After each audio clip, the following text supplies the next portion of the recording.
Hey, it's Brett and Coach here, and today let's go through everything in my passport. Okay, so it's not my real passport because that just wouldn't be smart on the internet. It is the Drink Illinois beer passport. So the Illinois Craft Brewers Guild puts this together that it has over 185 participating breweries in this passport. And the goal of the passport is to go to as many as possible to collect stickers, and the more stickers you get, the higher gift card raffle you are able to enter in. If you get 25 stickers, you're eligible to win a $25 gift card, 50 will get you a $50 gift card, same for 75 and 100. It is also one sticker per brewery, not per visit of brewery. So it really gets you to explore because they are across the whole state of Illinois, not just Chicago. So as a little bit of a new series here on the channel, I'm gonna take you with to visit all the new breweries. If I do go to a brewery that I have a video featured on, I will only have a small moment of that brewery in the video, and I will just reference to the other video just because it is way more in-depth and I don't wanna waste too much time filming stuff that we've already seen. There were only a limited number of passports that you could pick up at each brewery, so shout out to Demo Brewing, go watch that video, because Brian and I got the last final two that they had when we stopped in. So let's get going and head to Midwest Coast.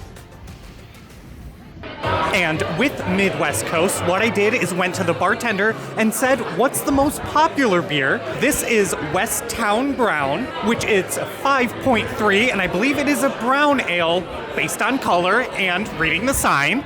Let's give it a taste. It's drinkable. I don't think it has the most flavor. I feel like I've had better brown ales. It's not super deep, it's not super complex. I don't really get a specific tasting note from it. I would probably give this a 5. For our second beer that Brian got, this is Cooper's Ferry, which is a double American IPA, which it's coming in at 7.8%. Very deep, dark amber color, almost the same color of my ale.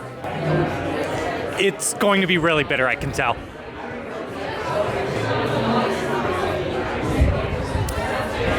It's what I imagine paint tastes like. The smell of the paint section at Menards or something. Honestly, I think I'd give it a 3.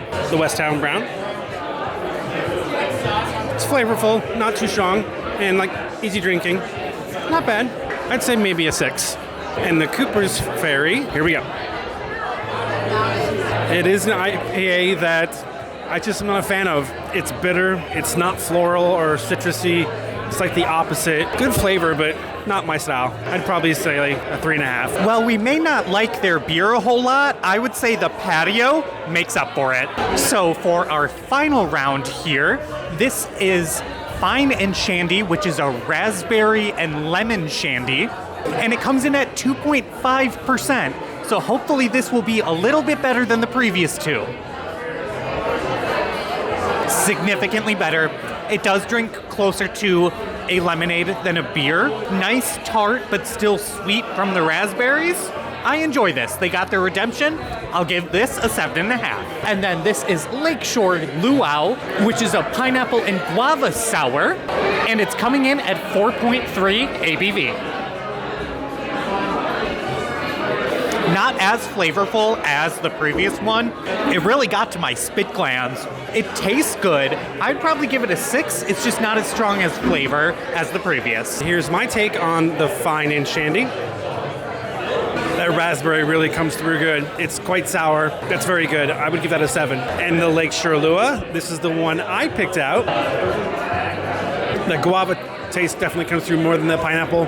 Not quite as bitey as the previous one, which is a little surprising. I wish they had a little bit more on the pineapple, because that is my favorite fruit, but still excellent. I would give this a 6.5. And that's a wrap on Midwest, so we're going to Great Central Brewing for another sticker. And neither of us have actually been to this brewery, so we know nothing about it. We have no idea what to expect or what they're even known for. So we made it to Great Central. Here at Great Central, when I ordered, I literally just asked the bartender, what's the most popular? And he recommended the Pilsner, which comes in at 4.8%. Let's dive right in.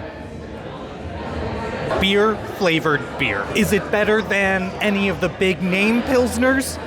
Yeah, it's good. Is it amazing? Is it great? Does it have big flavor notes? No, but with that being said, for a Pilsner, I'd probably give it a 7. Personal taste, probably a 5.5. And then this is the Perch Kick Push, a hazy IPA coming in at 7.2%. A little bit of a floral smell to it, nothing too major. That's not half bad. A little bitter towards the end, but a good balance of florally, the hops, a little sweet, a little orange juicy. It doesn't amaze me or have that big wow moment, but it's very well rounded for a hazy. I think this is solid. I'd probably give this a 7 as well. Let me try the pills. Yeah, I'm kind of along the same lines of what Brett said. Beer, good flavor. Yeah. For a Pilsner, I would rate this a 7. And the hazy IPA, that's well balanced. It's not overly bitter, overly floral. It's just clean. A little citrusy. This would be great on a really hot day for sure. I would rate this a 6.5. Great Central actually didn't get their stickers in on time, so they gave us a stamp instead. So for our second and final round, I went with the Kolsch, which comes in at 4.8%. It's similar to the Pilsner in the fact that it is good, but doesn't have like a huge tasting profile, a specific flavor. I would happily drink it.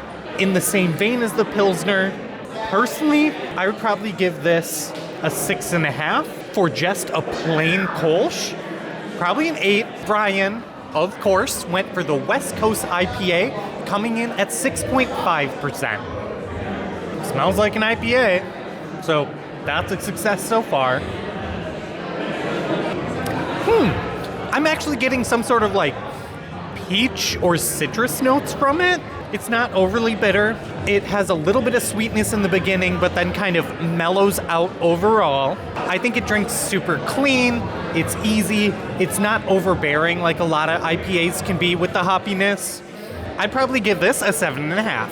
And my turn for the Kolsch.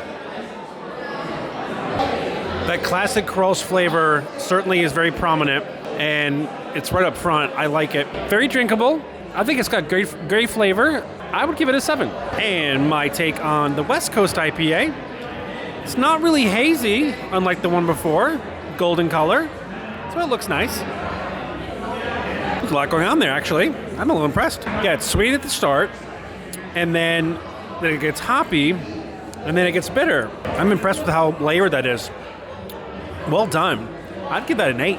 And real quick, I am going to divide this video into 2 parts just because I want to show off everything that I filmed at each brewery, want to give it its moment on the channel. So this has been Brett and Coach going through the Drink Illinois Passport. Definitely look out for next video, which will be part 2. So with that, don't forget to hit subscribe so you don't miss that video. Give me a like as well as comment below if there's a brewery you want me to visit. Otherwise, I will see you next time in Coach.